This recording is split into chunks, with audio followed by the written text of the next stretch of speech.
Agora, quem definiu foi o lado do Palmeiras, o Alan. Alan que está muito valorizado, teve um 2025 para se afirmar, então começa o ano bastante valorizado, fez o gol, mas o Palmeiras quer segurar o jogador de qualquer jeito. Prioridade é não vamos negociar o Alan. Só que começa a fazer gol, né? Pode atrair interesse do olhar de estrangeiros, enfim, dos clubes de fora. É uma preocupação, Danilo? Eu acho... Vou falar uma coisa que não sei se vocês vão concordar. Eu acho uma preocupação o Palmeiras recusar uma proposta desse tamanho para o Alan. Já teve uma, né? 35 milhões de euros do Napoli. Eu estava conversando antes de entrar no programa e eu estou tentando atrás dessas informações, mas eu vou ler a frase ipsis literis aqui. O que eu posso dizer é que sim, foram recusadas ofertas relevantes, mas não confirmo os valores que estão sendo divulgados na imprensa. É a Leila.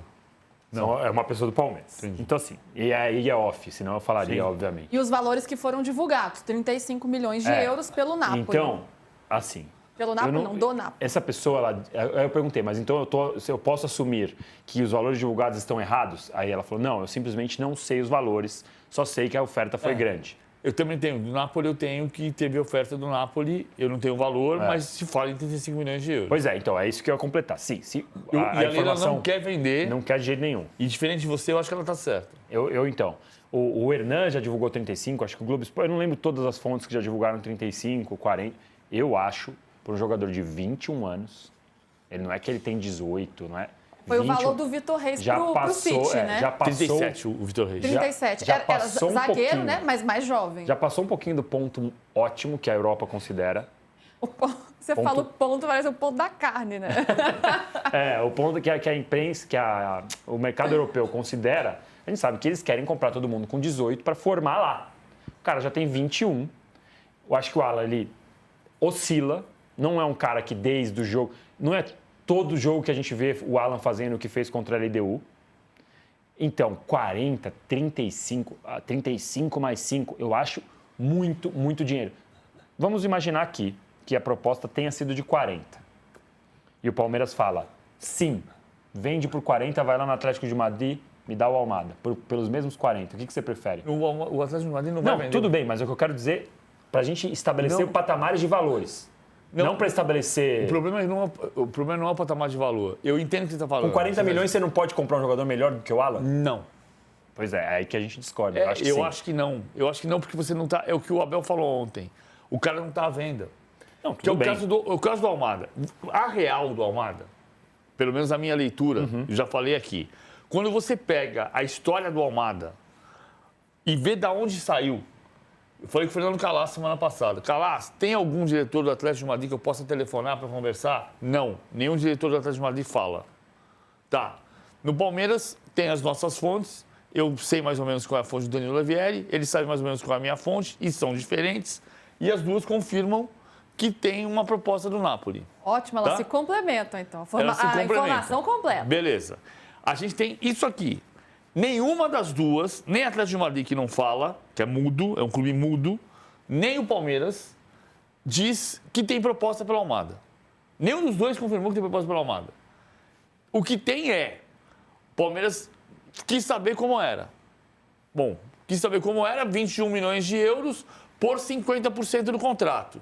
De um jogador que vai jogar a Copa do Mundo, pode virar titular da Argentina, e se for muito bem na Copa do Mundo, em agosto tem outra proposta. Então você tem um jogador por 4 meses, pagando 21 milhões de euros por 50%, para depois fazer o dinheiro. E o time? Ah, mas o Alan... Então ele não está à venda. E quem falou que ele estava à venda? Os empresários dele. Se o Atlético de Madrid não falou e o Palmeiras não falou, quem falou? Os empresários dele. É só entender, é só ler a notícia. Você sabe que quem está vendendo não é o Atlético de Madrid, são os agentes dele. É mais ou menos claro isso. Então, não está à venda. Ah, é possível achar um jogador? É. Também é possível formar um jogador. Um ponto que, para mim, é muito velho na minha cabeça, o futebol brasileiro chegou num patamar de capacidade de compra de jogadores que a Europa não quer. E se você está nesse patamar de compra de jogadores que a Europa não quer, por que você não pode tentar manter, desenvolver e apostar que vão crescer aqui com um nível de profissionalismo mais alto aqui, para que ele seja aqui o que só se projeta que ele pode ser na Europa. Entendeu? Ah, mas pode acontecer do Alan quebrar a perna. Então, mas aí você tem que fazer essa projeção se o Alan vai chegar nesse nível, nesse patamar. O que eu entendo que o Danilo está dizendo é que esportivamente hoje, por mais que você pode até olhar a questão da idade, mas o Almada hoje está num nível esportivo mais alto que o Alan para custar esse valor. O Botafogo ficou com ele 5 meses e foi campeão de tudo. Mas não foi por causa dele. Ele não fez o gol, ele não fez gol na semifinal, ele não fez gol na final. Mas ele sendo um dos protagonistas. Ele foi importante. E o Alan foi importante no ano passado, mas não ganhou título. Por que ele não pode, aos 20 anos, ser um jogador de 22, 23? Porque a gente trabalha no Brasil como se fosse banco.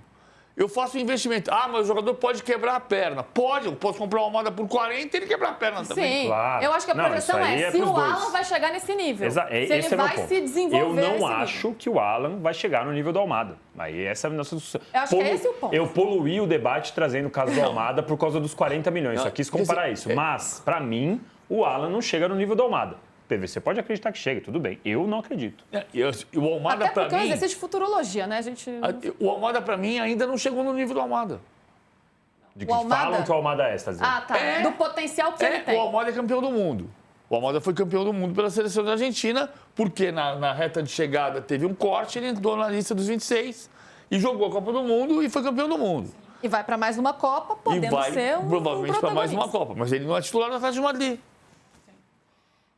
Tem o Abel falando sobre reforços, já que a gente entrou no papo Almada. O Abel foi perguntado ontem, deu aquela desconversada, né? Não quis falar muito, mas o Abel respondeu. O que é melhor nesse seu time, John Arias ou Almada?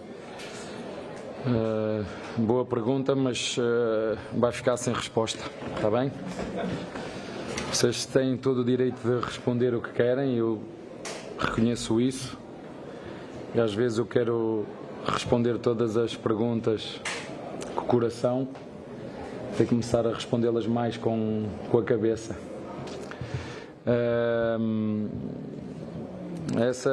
Vocês sabem, o Palmeiras é um clube sempre atento a tudo o que está a passar, mas em primeiro lugar dizer-te que estou muito contente com estes jogadores, com o treinador da equipa principal. Tenho ido buscar a equipa B, como foi o caso do Luís, é um jogador que praticamente nem passou no sub-20. Valorizar isso que temos feito, um grande desempenho, fiquei muito contente, um jogador com muito potencial. Não é de hoje, é desde o tempo do Sporting Clube Portugal, um trabalho excelente do Castanheira juntamente da base, e dá-me um prazer enorme e um gosto poder formar e ajudar jogadores a fazer carreiras no futebol. Voltamos, então. A gente estava fazendo mais um comercial aqui. Eles ficam aqui fazendo umas piadas internas, mas a gente ouviu atentamente o Abel, só que não. É que a gente já tinha ouvido. Exato. Ontem eu vi essa coletiva 2 vezes já, então eu já sabia exatamente o que ele estava respondendo. Mas também o Abel não respondeu muito, né? Então nem adianta muita coisa. Tem um superchat aqui do Adriel Duarte. Ele diz o seguinte: eu estive ontem em Barueri e tudo bem que não tivemos pré-temporada, mas a quantidade de chutões para frente aleatórios no Palmeiras é muito triste, tanto dinheiro investido em um futebol tão pobre. Não, os primeiros 20 minutos foram assim dos dois lados. Não foi só do Palmeiras, não. É que ele tá vendo só o Palmeiras. Porque o Santos é a mesma coisa. A bola saía na defesa do Palmeiras, caía no pé do Murilo ou do Gustavo Gomes, bum! Batia, chegava no gravação. Saía do Zé Ivaldo pro Adonis Frias e Igor Vinícius, bum! E ontem, com 10 minutos, o Palmeiras perdeu seu principal articulador. Mas eu quero, pois é, sim, né? A perda do Andrés prejudicou muito a construção do Palmeiras. Mas é o que eu quero ver na prancheta, PVC. Dá para entender um pouco disso? Eu estou estudando. Estamos estudando. Estamos estudando, é isso? Estamos estudando. O Abel falou uma frase no sábado, quando perguntaram para ele sobre o jogo, porque ontem, veja só, a gente pegou a coletiva, alguém perguntou para ele sobre o jogo. Mas também é efeito do momento que a gente vive também, né? O começo de temporada, que é um jogo que, teoricamente, né? Por exemplo, a observação, quem foi que fez a observação? O Adriel Duarte. O Adriel Duarte. A observação que o Adriel Duarte fez é uma pergunta para o Abel. Abel, por que teve tanto chutão? Ele podia responder, porque estamos no início da temporada. Ou podia responder, não, mas não fomos só nós, o Santos também fez. Sim. Enfim, tá mudando as saídas de jogo, não o tempo inteiro, tá? Aconteceu no jogo contra a Portuguesa, o Marlon Freitas veio entre os dois zagueiros e ontem o M veio entre os dois zagueiros para fazer série de 3. Mas ele está fazendo, aparentemente, por isso eu estou dizendo que eu estou estudando a partir da declaração do Abel, depois do jogo contra a Portuguesa, em que ele disse: todos os anos nós fazemos coisas diferentes, estamos a fazer coisas diferentes também. Está.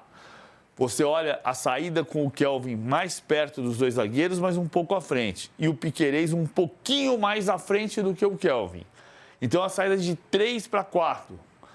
Às vezes de 2, que tem um atacante só para marcar, ontem tinha 2. E aí você faz os dois. Em outros momentos, ele está puxando o M. Martínez aqui. Isso está representando também, aparentemente, é um filhote de pensamento, estamos estudando.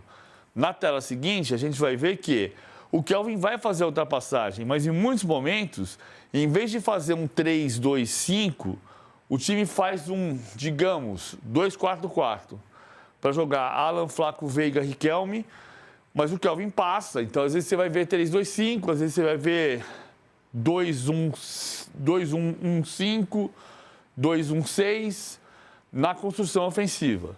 Mas ele tá trabalhando coisas para apresentar novidades. Não é que o time esteja pronto nesse cenário, mas tem um trabalho para que daqui a pouco a gente entenda o que é que vai ter de novidade neste ano. Porque, de fato, quando ele diz, a gente chamava em 2020, 2021, era o time só do contra-ataque, depois era o time da bola parada, depois era o time da construção, depois era o time que jogava 3-2-5, depois era o time que marcava sem sobra.